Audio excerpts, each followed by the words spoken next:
All right.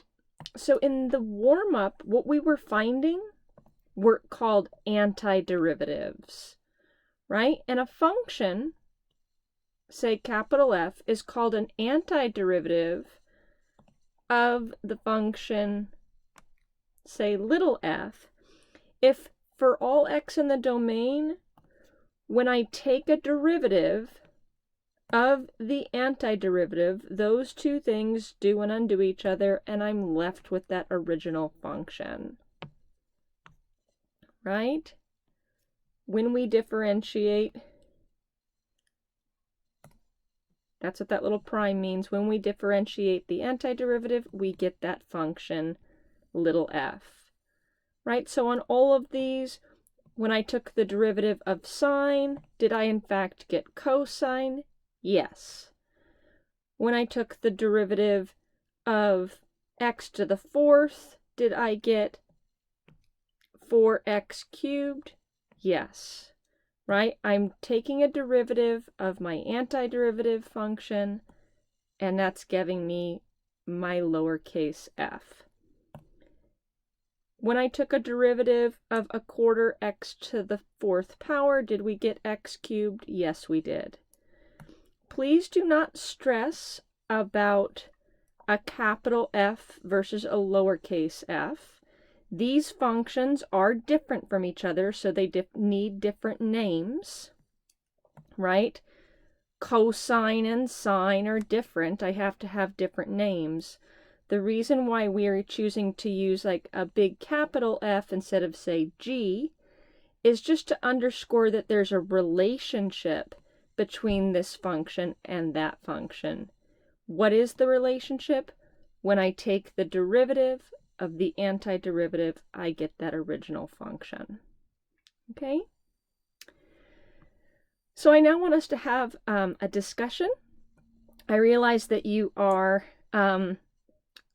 quarantining and we can't have a discussion together. So what I want you to do is I want you to take some time and see if these answers are unique.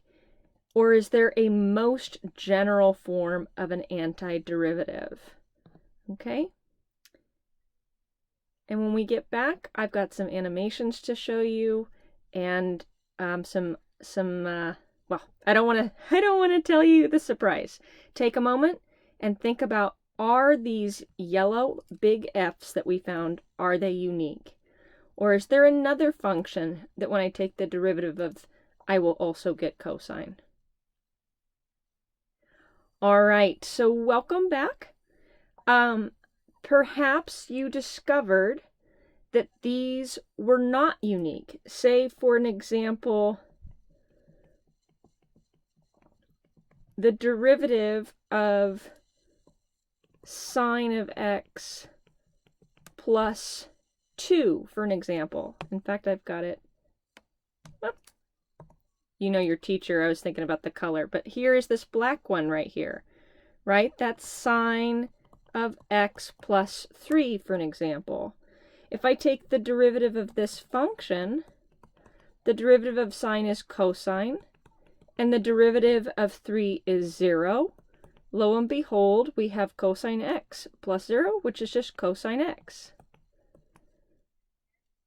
Right? This one right here, oops, I wanted a different blue. This is sine of x plus 2. For this function, and I said take a derivative. I changed the color here, but I didn't write the prime. Make sure you get that in there. That lighter blue function is sine x plus 2. And when I take the derivative of that function, I get cosine x plus 0. I also get cosine x. So the one that we came up with the warm-up was right here, just sine x. But in fact, if I shift sine x up or down, that doesn't change the fact that we still have an antiderivative. Why?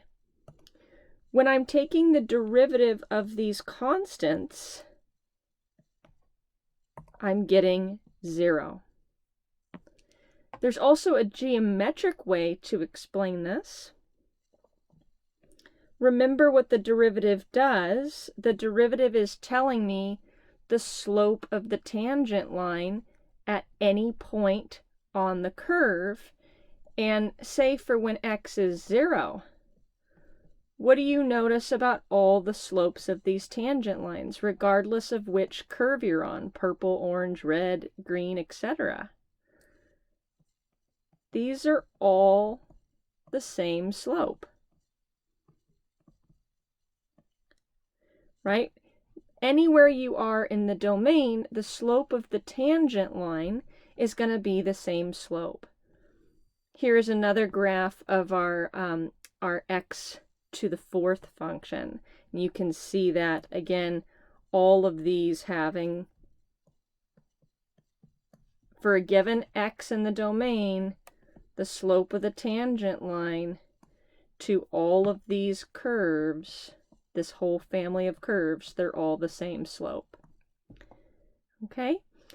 So that's why we say not just the antiderivative of cosine is sine. In fact, the general antiderivative of cosine is sine x plus c. And if you want to not have a y and have an f of x instead, that's fine too. But that's fine, I typed a y, right? And we just looked at examples for sine plus a constant, but that would be the case for these, for example 2 and 3 here in the warm-up as well. If I had my big F being x to the 4th plus 2, well, the derivative of this function is still 4x cubed. It's 4x cubed plus 0. Oh, it's still 4x cubed. Right? So in general, and I kind of like doing the plus c in a color so we don't forget it, our general antiderivative of 4x cubed is x to the 4th plus c, because when I take a derivative of x to the 4th plus any constant, I get 4x cubed plus 0, I get 4x cubed. And the general antiderivative for x cubed we found to be not just x to the 4th divided by 4. Sorry, I'm a little crammed in there. But x to the 4th divided by 4 plus any number. You know, if I added a pi for all that matter, pi is just a number, the derivative of this would still be 1/4 times 4x cubed plus 0, which is still x cubed. So our most, this is what's making it general, we're saying that we can add on any constant, right? Let's go ahead and explore some of these Desmos animations. All right, so the red graph right there is sine x, and then the blue graph is sine x plus a constant. The blue graph is a general antiderivative for cosine, because the derivative of sine plus any constant will be cosine plus 0, which is cosine, right? So notice shifting sine up and down vertically does not change the derivative at a given point in the domain. Why is that? Look at how these slopes of these tangent lines are in fact the same. And this is true for any x in the domain, right? These are always going to be parallel. Isn't that fun? Here I'm going to slide A around for every x in the domain. The derivative of f, okay, so the derivative of sine is going to be cosine. Also, the derivative of that big G, well, the derivative of that big G is cosine plus 0. It's cosine. And you can see cosine of that number. All three of these match. Whee! All right.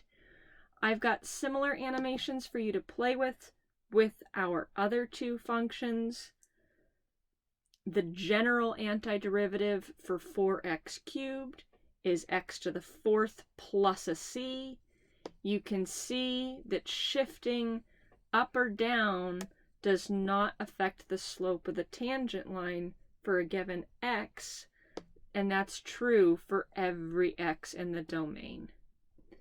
And another one to play with for our x, the general antiderivative of x cubed is x to the 4th divided by 4 plus a constant. All right, it looks very similar to the one before. Okay, so just one more thing to share with you. All right, just summarizing some of the things we've been saying. Our answers from the warm-up were not unique. One way to think about that is when we differentiate that plus a constant, we end up with that same derivative function because the derivative of a constant is 0 and adding 0 is no change. Said another way, the slope of the tangent line for f of x and f of x plus c are the exact same for every x in the domain.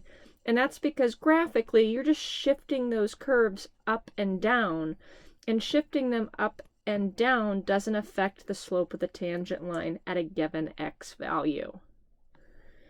All right, so a little theorem. If capital F is an antiderivative of little f, what does that mean? That means that when you take the derivative of the yellow function, you get the green function, right? If I take the derivative of the antiderivative, I end up with that original function. So if big yellow f is an antiderivative, then our most general antiderivative of little f is big F plus a constant, where c is just an arbitrary constant. All right. Thank you for listening.